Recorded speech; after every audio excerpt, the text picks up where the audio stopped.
would you listen to what she said? Okay. Why not? Okay, this sounds better. Okay. We're a little behind, but we'll catch up. One of the things that happens in deliberations is, and I'll kind of give you a little bit of a warning through the instructions, not to immediately come to a conclusion, but to discuss things and get the feedback from other jurors. Would you do that? I would listen to all opinions. Okay. Does that? Ladies and gentlemen, and/or potential jurors, my name is Oshay Jordan. Obviously, I stand as the defendant today.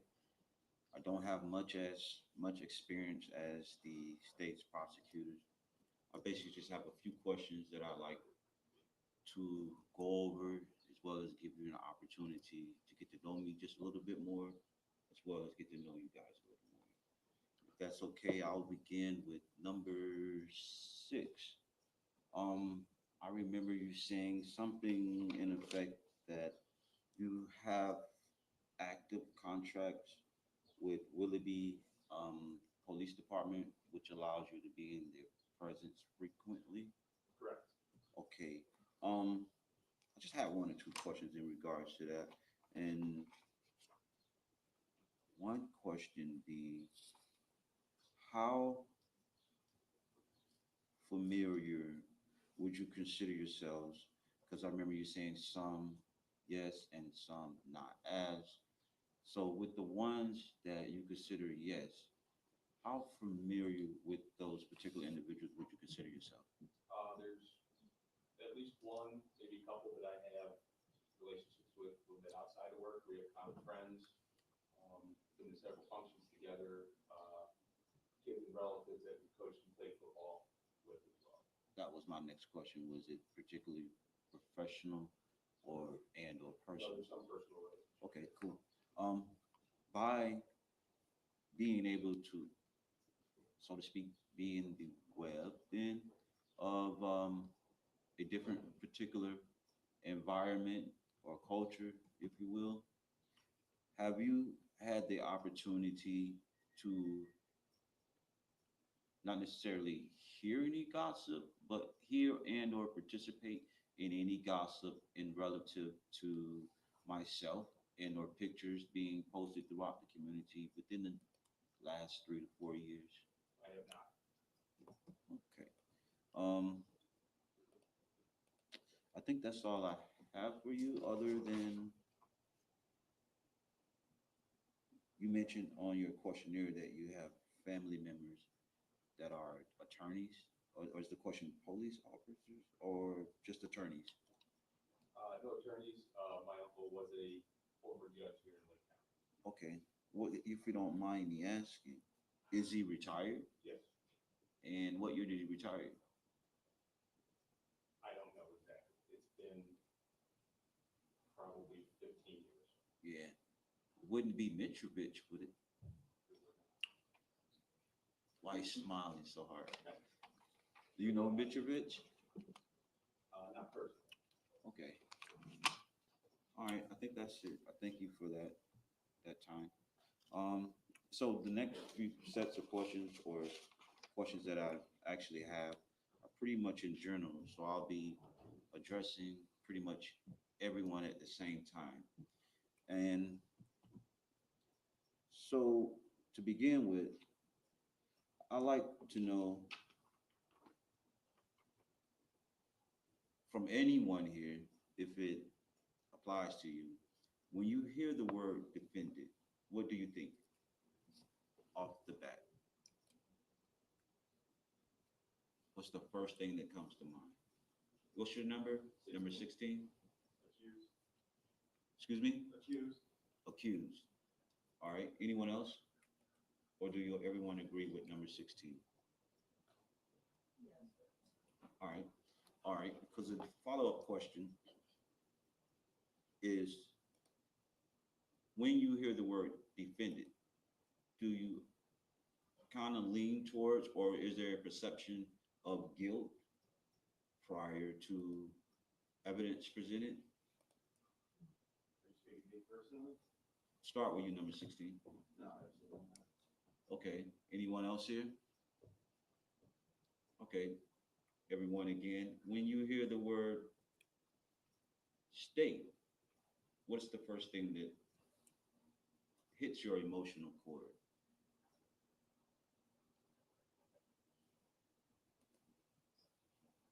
Anyone? No vibrations when you hear the word state? Judicial system. What All number right. was that? We gotta, remember, we gotta identify numbers, all right? Okay. Because what I'm trying to get here, not necessarily trying to get here, just get a feel for here, as well as being here, is your understanding and perception of, I guess, right versus wrong, or state versus defended, or accused versus the actual claims. Does anyone can speak, understand the difference between tort and criminal law? Anyone know the difference? Well, the difference will begin with tort being a claim asserted towards someone. Criminal law could be the basis of a personal injury, Oh, do teach. harm, or loss. Basically, the three elements that construct a crime, if you will. Is anyone familiar with, say, people versus SAP? No one familiar with? It's good to know. So another question I like to ask in general is, how does everyone feel about not just a term, not just an ideology, but the basis of constitutional law? Does it bother you all that I'm Anyone here guilty? That's what I'd like to know. believe in the Constitution or its laws or its basis for being law? So that's 16, that's 18, and sorry, 23, 30, 28, 26. Understand that there is a basis for law itself. Back to the term state. I'm not only hoping, but I just have the sense that everyone here knows that the state is not a person, place, maybe, but almost not a thing. It's a accumulation represented by people. And sometimes people within that state have different objectives, different ulterior motives, which creates a state. Some may say a state of mind, neighborhood, however you want to define it. But the point being, everyone that represents the state does not have an objective or a motive to seek what is called justice. Maybe that's just my point of view, and maybe I'm just trying to get a reflection from any and everyone here of how they perceive justice. Mr. Jordan, let's make sure we're asking, inquiring of jurors to qualify them to sit on this trial, okay? Okay. So let me start with the basis of what I just asked. Number 3. What do you consider justice? Fair? I'm sorry, say what? Oh, sweet Jesus. I'd like to ask you the same, Mr. 13. What do you consider, or how would you define justice?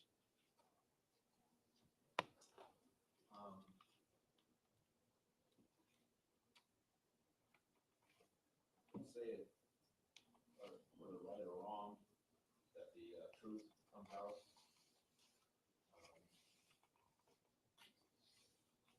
That's what I mean. Okay. I'd like to ask you number 26. That's okay. Number 26. what would you consider law per se? If you had to answer it on the spot, what do you consider law? Rules, society. Could you elaborate just a little more?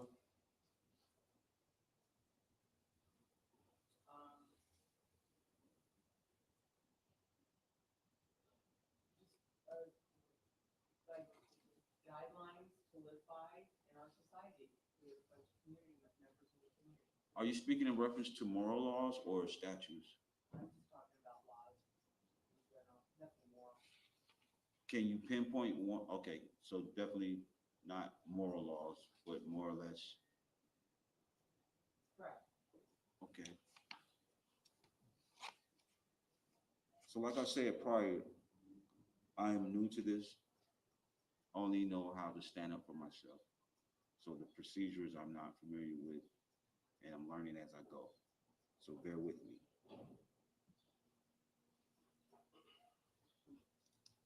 Number, let's say number 9. What is your perception of constitutional law? I believe we all live under a set of rules that we are held accountable for. You know, if something, if they say you can't do this, then you can't do it. If it's against it, that makes sense, against the law. Is that what you perceive as constitutional laws, or are you referring to statutory laws?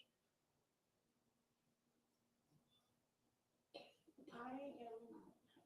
Because I'm not asking you to make a judgment. Okay, so like the Constitution, the right to bear arms, freedom of speech, the Constitution, that, I mean, it's pretty much stated in there what we can do and what we can't do. So, thank you for your answer as well. With that same token, number 9, how do you feel about invasion or illegal search and seizure? Again, I think there's a set of rules both sides have to adhere to.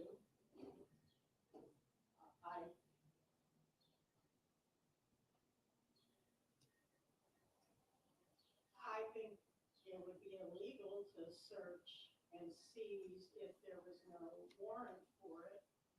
I mean, I hope I'm not going back to the old law and order.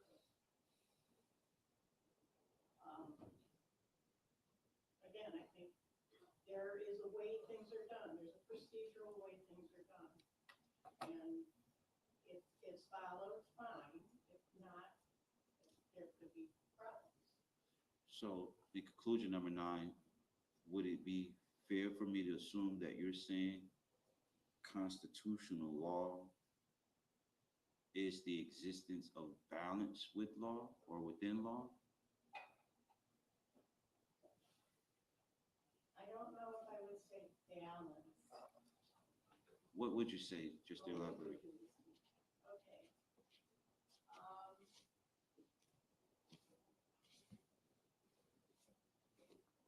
Okay, yeah, I guess you could use the word balance, but Let me hear it in your own words, if you don't mind. Be so kind, please. I'm not extremely good with my words, so That's okay. that's, you know, I Well- can listen.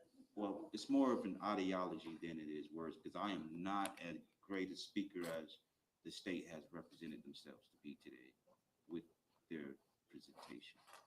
So if you could just be so kind, in your own words, give me just a feel of what is the balance between constitutional laws, statutory laws, people in general, meaning moral laws.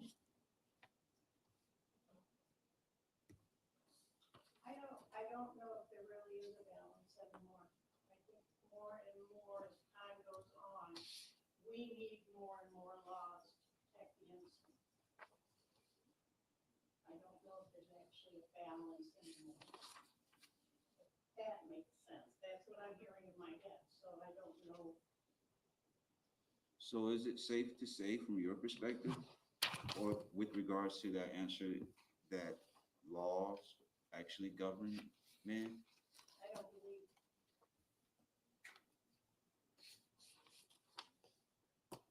I don't, okay. I can't answer that. I really don't know how to answer that. I mean, everybody's got to adhere to a set of laws, all of us.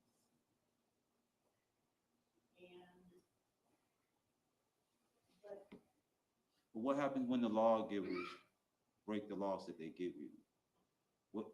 How does that impact you as a law-abiding? there's consequences.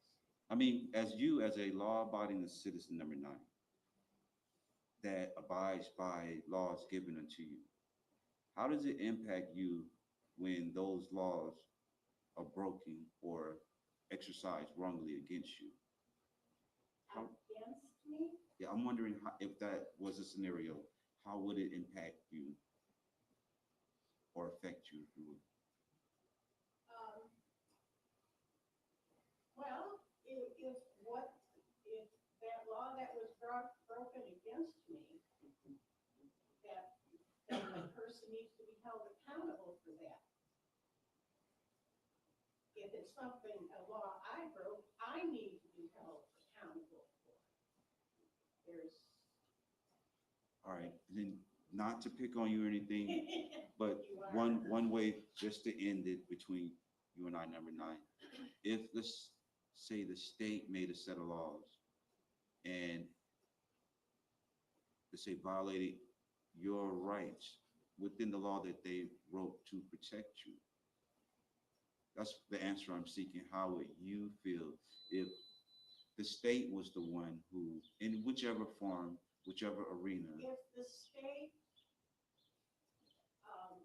did something wrong against me, here's a law, and if they didn't follow that law in pursuing me, does that make sense? Yeah, I just think that you're bringing out something very interesting because from my perspective, I think that justice begins as a void slate. And then as you get to understand beyond a reasonable doubt of whatever claims are being presented, you begin to balance or build your perspective and given an opportunity to deliberate to come up with a conclusion rather than expecting a defendant to receive empathy and not justice, rather than a defendant to be perceived as guilty before any evidence, or vice versa if the roles were switched between the states. So that's kind of the general perspective that these questions are coming from. If you would, if there are any preconceived notions, any prejudice already established in a mindset before you become a group, it's kind of my perspective, since I do not have the credentials, just the will and liberty to seek justice for thyself. Right, let's make sure we're asking questions for qualification purposes, okay? Indeed. So let me ask, I don't know your number back in the corner. I'm not a juror. Oh, you're not. I would say, I apologize, sorry. no, you're okay. Number 20. Can you share, do you mind sharing, first of all, with us your perspective of justice? Well, but you help us on morals and rules, and I feel that, that, if you can't follow those guidelines, then, your health disclosure period, it's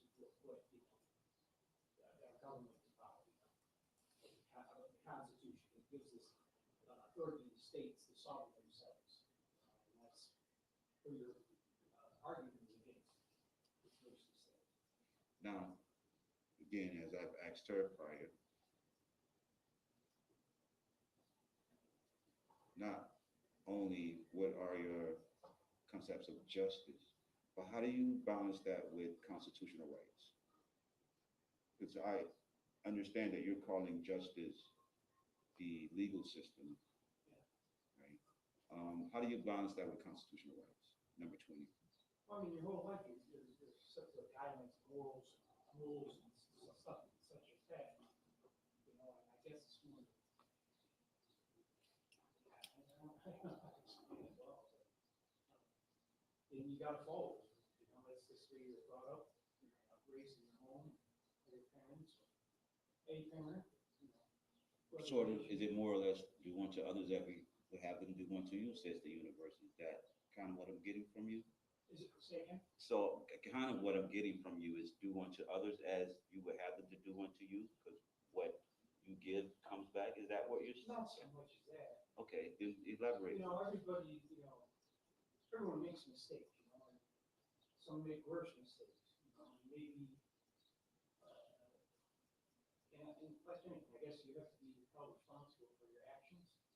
And, you know, until, you know, we don't have any evidence or anything, we're just here, you're just trying to figure out who is gonna, you know, decide your fate. Let me ask you this, number 20. When the state representative says something in effect, the defendant does not, or not allowed, let me paraphrase, the defendant does not deserve empathy or something like that, she said. Do you recall that last part of her? How did that make you feel? Well, you're supposed to be biased, you're not supposed to be. But in general, how did that make you feel? And if you perceive that as bias or prejudice, I didn't feel anything. you didn't feel which way? Either way. Either way? Cool.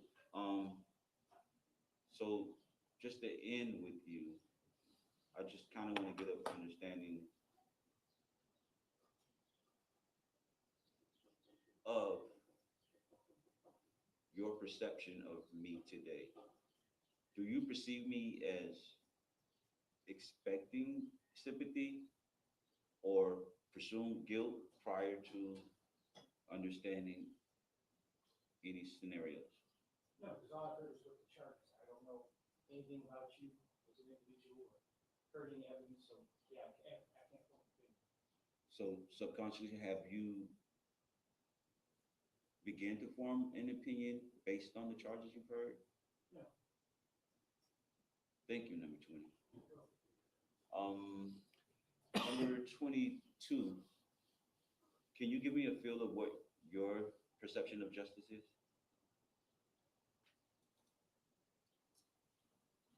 Sure. Justice is hearing all the facts and coming to a conclusion that's reasonable and fair. Number 22, do you believe that in order for, or do you believe, again, let me just leave it like that. Do you believe that in order for a crime to exist, that someone has to have suffered harm, loss, or injury, and as well as a agency or criminal agency, as it's called?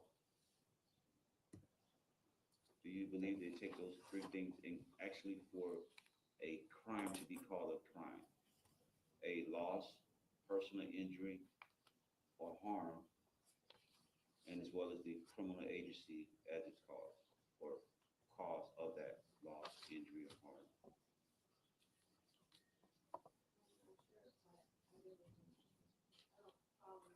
So let me ask you this. If you are driving down the street and number 22, you stop beyond the white line and you get at a red light, let's call it a red light. It changes on you, you stop, and your car's beyond the white line. And it's considered a sanction or a ticket or a crime. Do you consider that true? You know, the white line that's in front of the traffic lights. And if your car is halfway through, or let's say a partial through, but you should be stopped behind it. Well, it depends on when the light changed. Maybe you were already would you consider that a crime to be punished for? You stop in time for the red light. Correct. Red light, stop sign, any double wide white line on the road. So technically, that is a fine or listed as a crime, and I just want to know your perception on it. Okay, thank you, number 22. Before I move on from you, 22, do you believe in the truth? Do you believe truth being the balance in justice? And Yes, it's conspiracy against you personally. to anything other than justice?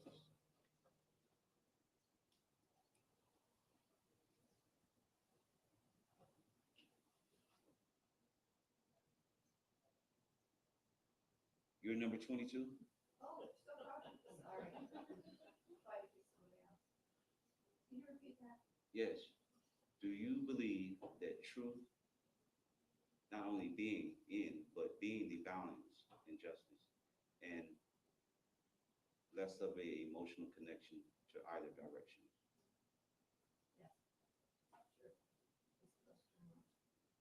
I'm only asking because you seem agitated with my presence and I haven't even presented any evidence. Thank you, number 22.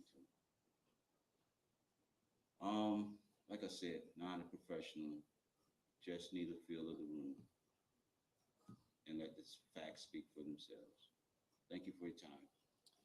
All right, thank you. At this point, ladies and gentlemen, I'm going to excuse you. Hold on, not yet. I still got more to say. I'm going to excuse you guys out into the hallway again. And then when you come back, 13 people will be identified as the jurors in this trial. The others will be excused. So expect it. It's probably going to be about 15 minutes. And when you get called back in, we'll identify those 13 and the rest will be able to go. Okay. And remember, don't talk about the stuff we talked about in here. Okay. See you in a little while.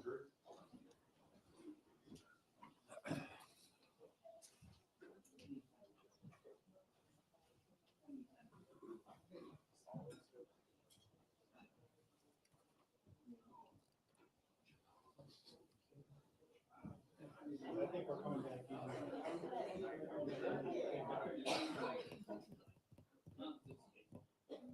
not going anywhere, just pass.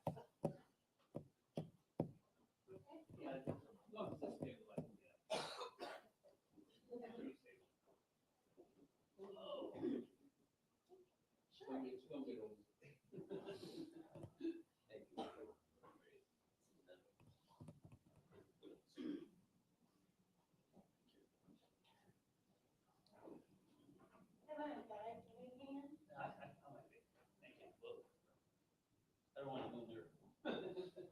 All right, have a seat.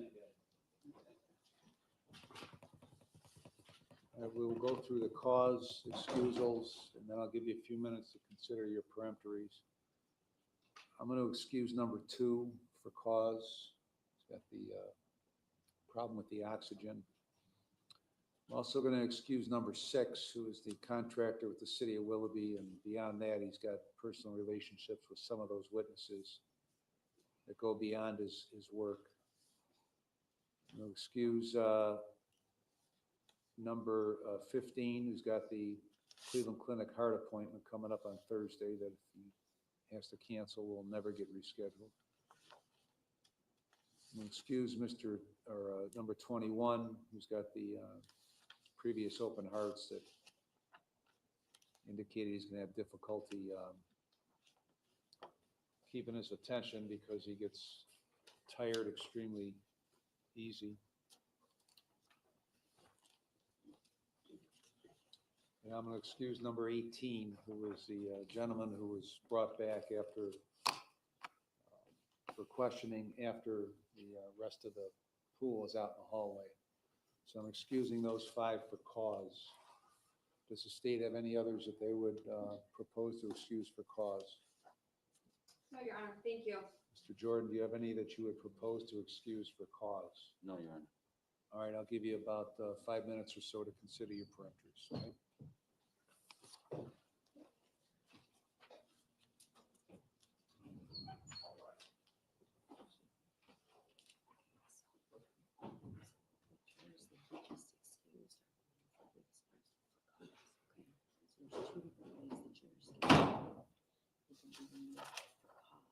able to write them out. You were able to write them out. The ones who are excused for cause. Yeah, so these are the second line, these are the ones that I had identified previously after the state's right here. These are the ones that he excused for cause, okay? These are the ones that you wanted to see. No, yeah, I was just making notes as they went along. These are the ones that he excused for cause. Yes, correct. Okay, so, okay, I'm now, second about the last words that were spoken at a low. right, that's the next thing, so that's the first type of way a juror can be removed. The second type of way is through a peremptory, okay? Peremptory, okay? And it's what you have the right to do now is, if you so desire, you can pick 4 jurors that you want to get rid of, okay? For any reason you want, but you cannot get rid of them for a discriminatory reason. What would be a discriminatory reason? Well, okay, here's a great example. What number was that? 12. Juror number 12, I believe, is an Asian man. Okay, so you can't get rid of somebody based on the fact that he's Asian, because that's, unless there's a different race neutral reason, you can't get rid of somebody based on their race. Or sexuality. Or they're, right, but we're not aware of anybody's sexual proclivities. Okay, so it's gonna go like this. They get to pick one, you get to pick one if you want. And if at any time I choose not to, They- they keep on Yes, until they have all. if they want. Maybe they say, we like all these people. Do you want any input from me on who? What are your perceptions? Okay, I think you maybe would like to consider getting rid of number 10. Number 10 was Mhm. next to number 11. In fact, we Yes, I think. I don't know, I have my own little system. But I would perhaps consider that. So it's gonna be, so they're new numbers. Now this gets confusing, okay? So follow with me here, because since some of these people have already been excused, they're already bumped up.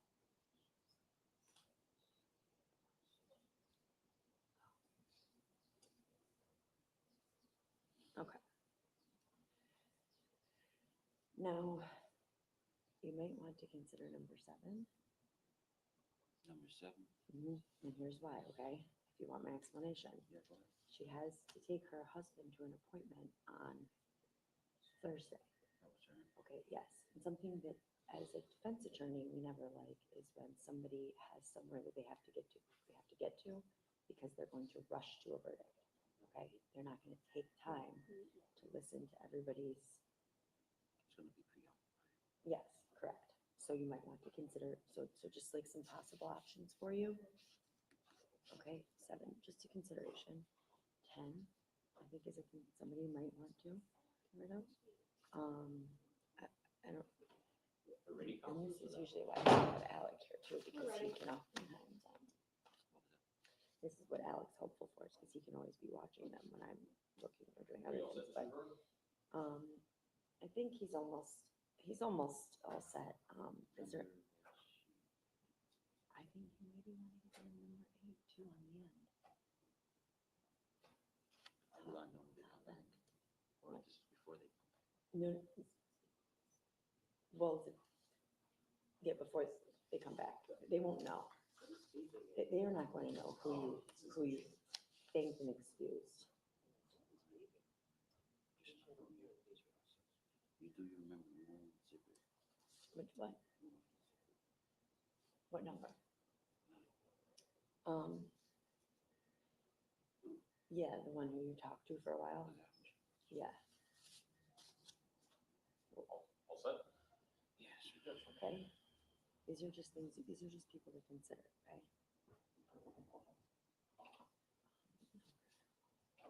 All set.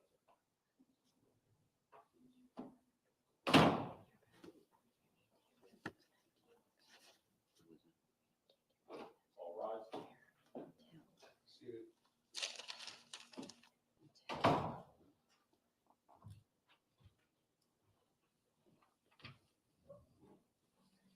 All right, start with the state. Juror number 4, Defense.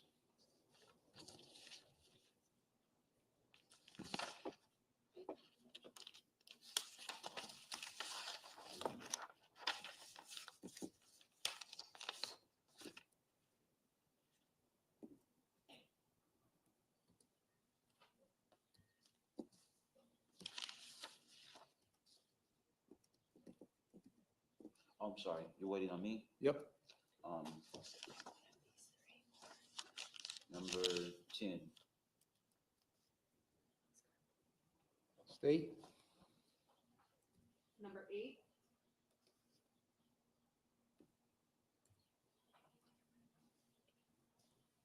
Defense. number 26,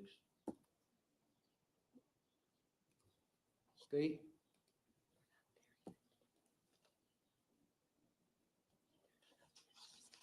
one moment, Your Honor.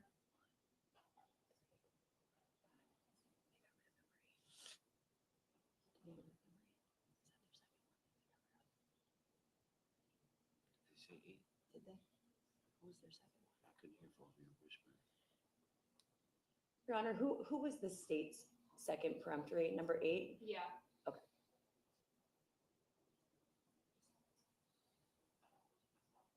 Will pass, Your Honor. Is it my turn? Defense. Number 9,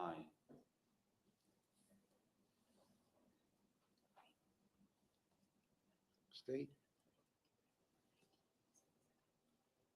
Give me 1 moment to count the word, please.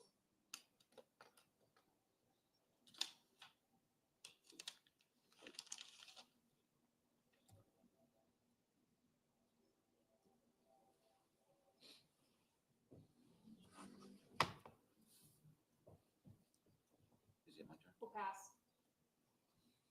Defense. Last one. Number 19,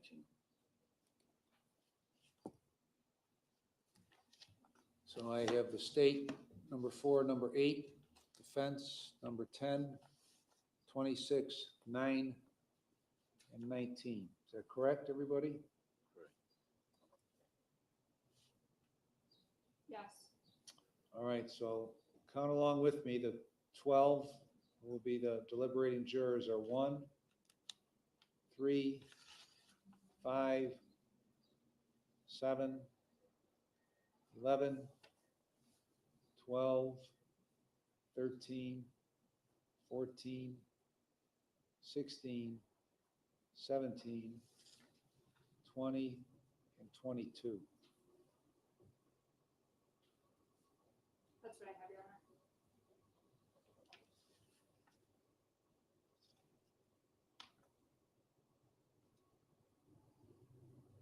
Is that what you have, Mr. Jordan? Yes. All right, that would put 23 as the alternate. Does the state wish to exercise on 23? No, Your Honor. Defense wish to exercise on 23 as the alternate?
Pardon?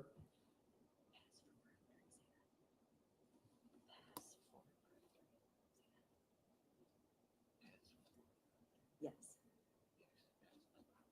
No, no, like the word. Pass for peremptory. You know, like, yes, and it's just for the alternate. Okay, so your 12 in the box. Yeah, so this is your alternate as of now. As for peremptory. All right, so 23 will be the alternate. That person will not be identified as the alternate until just before deliberations begin. All right, when we come back, Bob will identify the 13. Then after they're sworn in, the others are released. Then I'll read them some preliminary instructions, and then they'll go to lunch, and we'll start with opening statements right after lunch.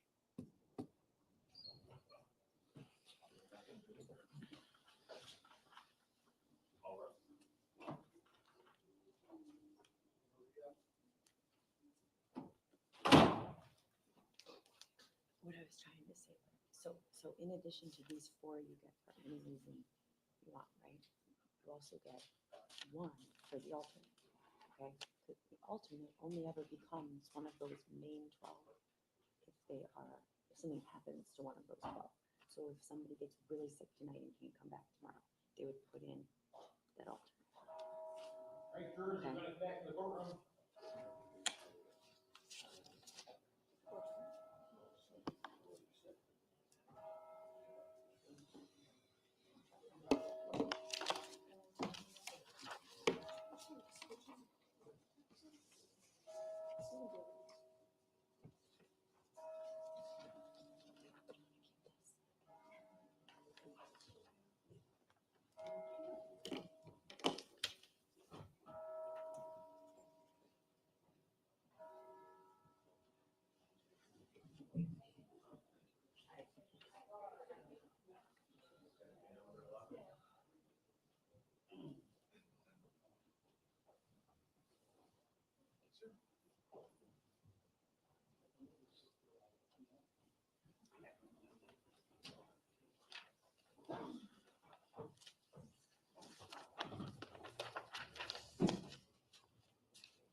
Be seated, please.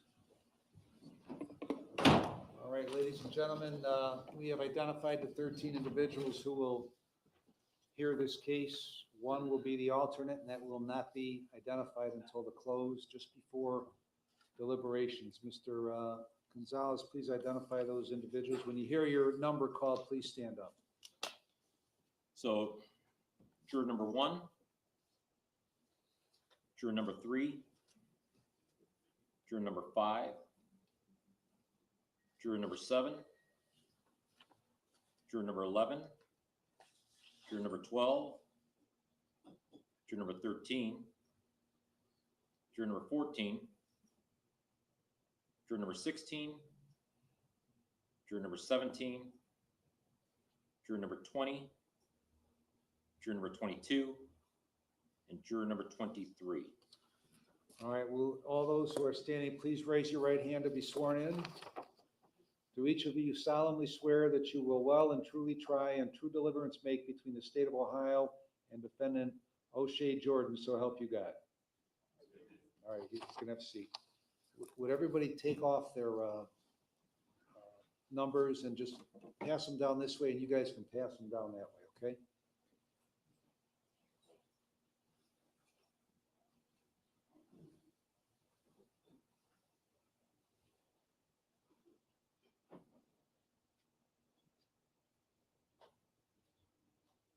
All All right, those whose numbers were not called, you're done, you're free to go.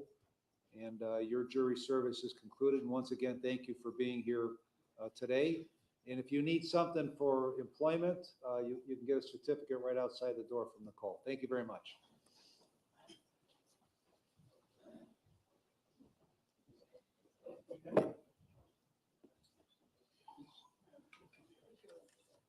Bye, jurors.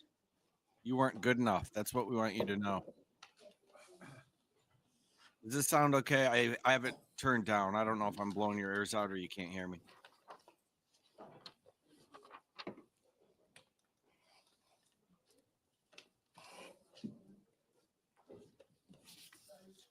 You guys can have a seat. All right, let's see later. So what I'm gonna do is I'm gonna play a little musical chairs here, so I'm gonna bring some of you over this way to, so we can be in the jury box. Juror number 14. Can you come down here, just take this seat right here, number 4. There we go. Okay. And then juror number 16. Just come up to the jury box and take that seat up at the top there, number 8.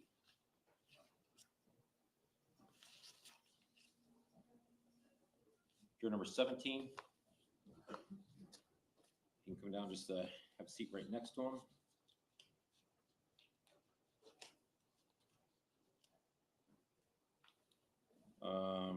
Juror number 20. Take a seat next to him.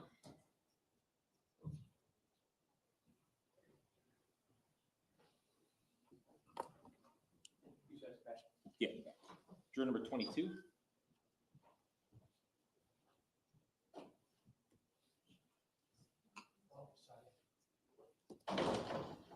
Just want to take the seat number 2 there. And juror number 23. Going to take that open seat in the front row right there.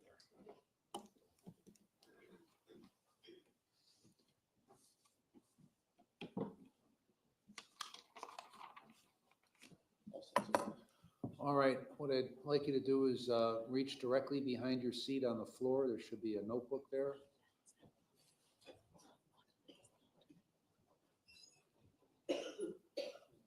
And open that up. It's got your new lanyard with the number on it. Put that around your neck. It's also got some notebook paper and a pen to take whatever notes that you'd like to take.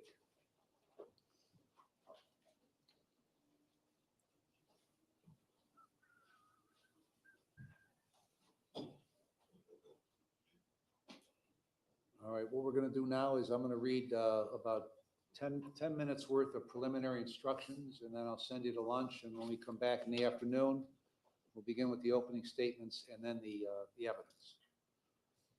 Evidence is all the testimony received from the witnesses, the exhibits admitted during the trial, facts agreed to by counsel, and any facts which the court requires you to accept as true. Evidence may be direct or circumstantial or both. Direct evidence is a testimony given by a witness who has seen or heard the facts to which he or she testifies. It includes exhibits admitted into evidence during the trial. Circumstantial evidence is the proof of facts or circumstances by direct evidence from which you may reasonably infer other related or connected facts which naturally and logically follow according to the common experience of mankind. Direct evidence and circumstantial evidence are of equal weight. The evidence does not include the indictment or the opening statements or closing arguments of counsel. The opening statements and closing arguments of counsel are designed to assist you. They are not evidence. You are the sole judges of the facts, the credibility of the witnesses, and the weight of the evidence. To weigh the evidence, you must consider the credibility of the witnesses. You may apply the tests of truthfulness which you use in your daily lives. These tests may include, but are not limited to, the appearance of each witness upon the stand, the reasonableness of the testimony, the opportunity to see, hear, and know the things concerning which they testified, the accuracy of memory, frankness or lack of it, interest and bias, if any, together with all the facts and circumstances surrounding the testimony. Applying these facts, you may assign to the testimony of each witness such weight as you deem proper. You are not required to believe the testimony of any witness simply because they were under oath. You may believe or disbelieve all or any part of the testimony of any witness. It is your province to determine what testimony is worthy of belief and what testimony is not worthy of belief. The Oh, yeah. testimony of a defendant is to be weighed by the same rules I'm waiting for that that opening apply statement. to other witnesses if the defendant takes a stand and testifies. The defendant has the Fifth Amendment right to not testify in this trial. If the defendant chooses not to testify, you shall not consider that decision for any purpose. You should not decide any issue of fact merely on the basis of the number of witnesses who testified on each side of an issue. Rather, the final test in judging evidence would be the force and weight of the evidence, regardless of the number of witnesses on each side of an issue. The testimony of one witness believed by you is sufficient to prove any fact. During the course of this trial, a number of exhibits and testimony relating to these exhibits may be introduced as evidence. You will determine what weight, if any, the exhibit should receive in light of all the evidence. Jurors will be permitted to take notes during the trial. Jurors will not be permitted to ask questions of witnesses. It is the responsibility of the lawyers to present all the evidence necessary for you to decide the issues in this case. You will not be permitted access to transcript of witness testimony during your deliberations. Please be aware that once deliberations have begun, you may not have contact with anyone other than your fellow jurors and the bailiff. This means that once deliberations begin, you will not be able to make any phone calls. We'll give you advance warning when we're getting close to the end of the case, so you may wish to let the necessary people know you will be out of contact once the deliberations begin. You can be reached for emergencies, but if you're called out of the jury room, you will not be able to return.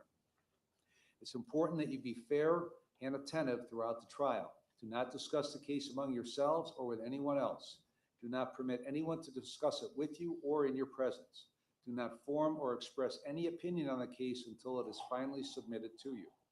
Wear your lanyards with the ID so the attorneys, parties, and witnesses know that you are jurors and off limits to them for conversation and contact. It may be difficult for you to understand why you may not discuss this case among yourselves until it is submitted to you. You will receive the opening statements, the evidence, the instructions of law, and the arguments of counsel. It would be unfair to discuss the case among yourselves before you receive everything necessary to reach an informed decision. You should explain this rule prohibiting discussion of the case to your family and friends. When the trial is over and your jury duty is complete, you will be released from this instruction. At that time, you may discuss the case and your experiences as a juror. I'm going to give you what's called the admonition. It's a standing court order that applies throughout the trial. At every recess, I will give you a shortened version of that, but if I fail to do so, it still applies. You have been selected as jurors in this case. We've taken the time to seat a neutral jury so this case can be decided based just on what goes on in the courtroom and not on outside influences. You are required to decide this case based solely on the evidence that is presented to you in this courtroom. It is my role as a judge to determine what evidence is admissible and what evidence is not admissible. It would be a violation of your duties and unfair to the parties if you should obtain other information about the case, which might be information that is not admissible as evidence. You must carefully listen to all the evidence and evaluate all of it. Do not reach any conclusions until you have heard all the evidence, my instructions of law, and the arguments of the attorneys. Otherwise, you will have an incomplete picture of the case. Do not discuss this case among yourselves or with anyone else. The reason for this is you might be given information or an opinion that could alter the way in which you view the evidence or the instructions or even how this case should come out. Such an opinion or conclusion would be based on an incomplete or inaccurate view of the evidence and therefore would be clearly unfair. In addition, you must not try to get information from any other source. This ban on outside information also includes any personal investigation, including visiting the site, looking into news accounts, talking to possible witnesses, reenacting the allegations in the indictment, or any other act that would otherwise affect the fairness and impartiality that you must have as a juror. Finally, you must not have contact with anyone about this case other than me and the court employees. This includes viewing all social media sites of any kind regarding this case or any aspect of your jury service during the trial. If anyone tries to contact you about the case directly or indirectly, do not allow that person to have contact with you. If anyone persists in contacting you or speaking with you, that could be jury tampering, which is a very serious crime. If anyone contacts you in this manner, Report this to the bailiff or to me as quickly as possible. You should know that if the admonition is violated, there could be a mistrial. A mistrial means that the case is stopped before it is finished and must be retried at a later date, which can lead to a great deal of expense for the taxpayers and for the parties. If a mistrial were to be declared based on a violation of the admonition, the juror responsible could be required to pay the costs of the action of the first trial and also be punished for contempt of court. All right, I'm going to send you to lunch. Remember what I just told you about the admonition? Be back at 1:15 and we'll start right after that. All right, for the jury. Jurors, we'll come back here and give you a couple more instructions. You can leave there.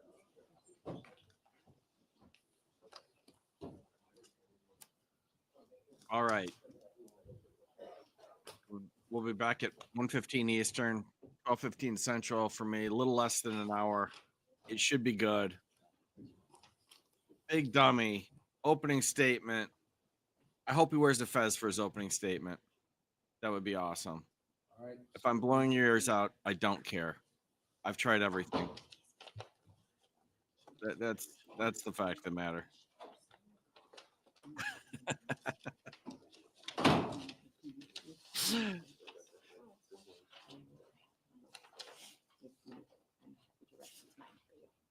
Oh, that's right. We're behind though. No, we're behind on the stream, but we'll be live with the next one.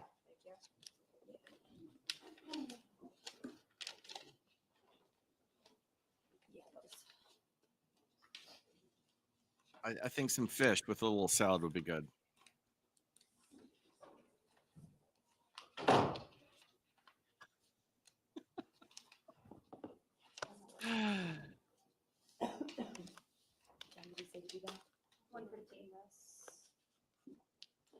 All right, we're gonna close this down. I'm gonna fix up another one, and we'll all be back. I do not want to miss this SovCit's opening argument. That's really what I was looking for. This one has your notes on it. That's what I was looking for. I'll see y'all in a little bit. Yeah, but I might be able to.